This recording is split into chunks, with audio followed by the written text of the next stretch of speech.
A black person that speaks Portuguese? I didn't even realize that there was black people that spoke Portuguese.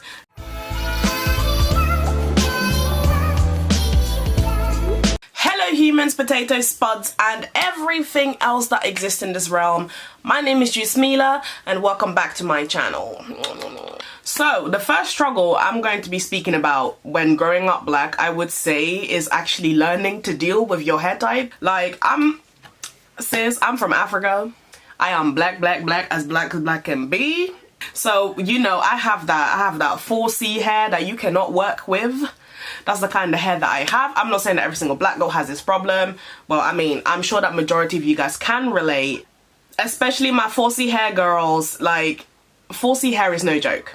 And learning to look after it is a process. Like, I grew up relaxing my hair most of my lifetime only because it was A, easier, and B, well, I had a lot of hair back in the day. I know that every black woman out there says I used to have long hair. I actually used to have long hair, and a lot of people who actually saw me and knew me back when I was about 11, 12 years old know the actual length my hair was at, and relaxers actually ruined my hair. So learning to actually take care of my crown was the biggest, I would say, like the biggest progress in my life, minus growing up. You know, I was already dealing with growing up. I was already dealing with my weird identity crisis when I was younger. I was dealing with a lot of things when I was younger, and then on top of that I had to deal with my hair, and my hair has been a struggle.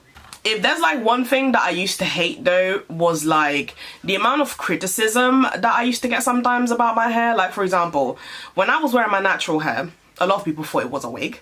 A lot of people would actually laugh at the texture of my hair, call it frizzy, you can name it. People constantly want to touch your hair. Like, even like nowadays, especially since I've gone natural, like I've been natural for the past 2 years, I walk around with my natural hair, I walk around on the bus with my natural hair, and obviously you get that, you know, you always get that with them 1 or 2 people who will give you that kind of stare. But to be fair, I've kind of like learned to deal with it. Like, I don't really care anymore, but I don't really like people necessarily, and I'm not saying this is like a black people thing, I think it's like a people thing in general. Don't touch my hair.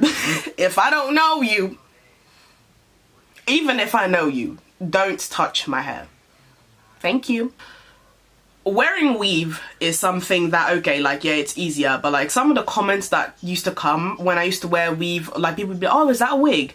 Oh, is that a weave? And like, you know, people make like snarky comments about, oh, she's wearing weave, she's trying to be white or something. You know, just like stupid, like really dumb comments that let me not even get into it because I'm just gonna get annoyed. But people would criticize me for wearing weaves and wearing wigs, and like now wearing weave and wearing wig is a fashion because Kylie Jenner said it's okay. I've got nothing against the Kardashians, you know. I give them credits for growing up. Well, Chris, you know, you did your thing as a mom. You know, you turned your girls into a business, and a business it became. But we are not here to talk about the Kardashians. I'm just speaking about the fact that, you know, I grew up wearing wigs, and you know, even you know, okay, I'm gonna say it, lip fillers, okay. Nowadays, and I really do not want to sound like a Sour Patch Kid right now, but I'm going to say it, and I really don't want people to get offended, but I'ma say it. I grew up, and you see my lips are not even that big, you know, like my lips are really not that big. Like, they're like big-ish. They're like, I'd say my lips are like plump, juicy. And whilst growing up, people would, you know, like, especially boys, and you know how boys are like when they're like 6, 8, like, you know, between the ages of like 4 up until, in some cases, 21, up until like 18, boys tend to have like a really special vocabulary. And some of them, even the ones that look like the floor, think that they can call you whatever they want. And one of the names that I was called was fish lips.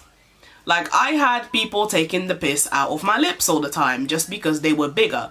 Oh, you've got fish lips. Or sometimes, like, I remember one time, and this was when I used to live in the Netherlands, this one kid mimicked my lips as me talking like this, right? And now it's like glamorized to get bigger lips. Like, bigger lips is like a fashion now, when me growing up, bigger lips was something that I was starting to not want to have. You know? And I just think it's like really bizarre that now it's like a trend, it's a fashion. People become ambassadors for brands just to get lip fillers. And sis, if you got lips done and you got your lips, kudos to you. It looks good on you, whatever, you know, it's your face, you can do whatever you want.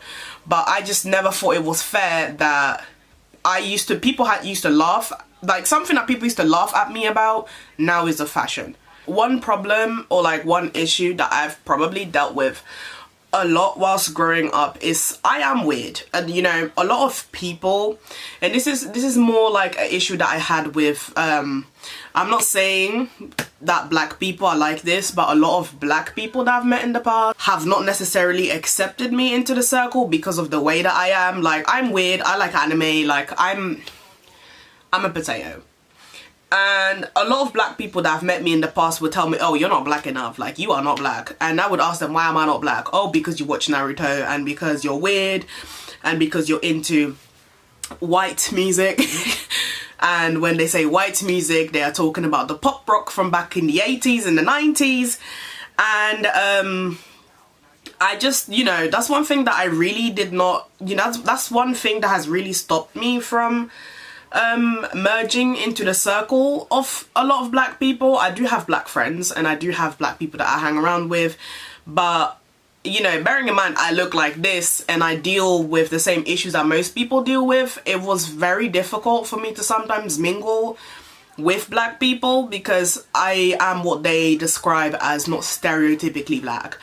And I feel like, as you know, as a black person, it's a ridiculous comment to make, because I'm black, I still deal with racism, I still deal with things that happen like genuinely with black people. I'm black. Black is not, this, I got this from the Fresh Prince of Bel-Air. Black is not what I'm trying to be, black is who I am. So because I like anime or because I like a certain type of music does not necessarily mean that I am less black than you are. I think that every person should be allowed to have the personality or the likes that they have and not be defined by a stereotype of your race. That's one thing that I really like. I'm good, you know, I've got my serious face. This is something that I really always like despised from my own community. The fact that I used to get excluded by black people themselves for being the way I am. And to all the weird black kids out there who like anime, who are strange and, you know, can be a little bit different, it's okay to be that way. It is really okay for you not to necessarily like Afrobeat. That does not make you any blacker than anybody else because you listen to Afrobeat. Like, I mean, I still listen to Afrobeat, I listen to everything. But I'm talking about the people who say that being black, you have to listen to Afrobeat, like you have to only have black friends, you have, no. Like, my mom has always brought me up to love everybody around me, and that doesn't exclude anybody, you know? So that's one thing that, you know, I think a lot of people actually can relate to me who are not necessarily stereotypically black. I feel like even if, you know, people, and that's another thing, but people always telling me, you should have black friends. You need to have more black friends. Like, the moment I don't do something that's like, you need to have more black friends. No, you know, no, I'm going to be friends with whoever I want to be friends with. And black, you know, I love my community, I love black people, and I'm always vouching for black people because black is what I am. And that's one thing that I think the black community really need to let go. Like, they really need to let go of living like the stereotype that the media has designed for them to be.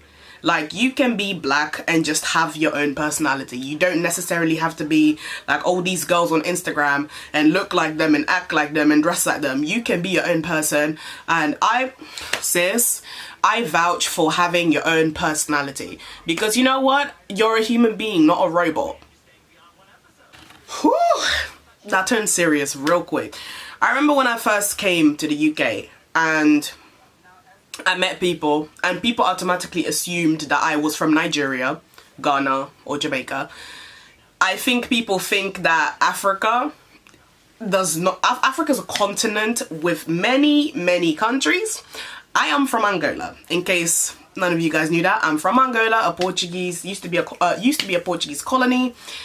So I speak Portuguese. So a lot of people, when they found out that I speak Portuguese, were really like, a black person that speaks Portuguese?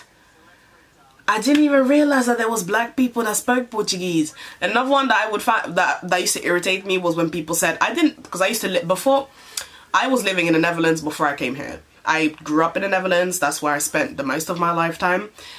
And a lot of people, whenever I tell them that I am actually Dutch by nationality and that I grew up in the Netherlands, they get surprised. They're like, there's black people in the Netherlands? Yes, it's a part of the world where you can travel by plane.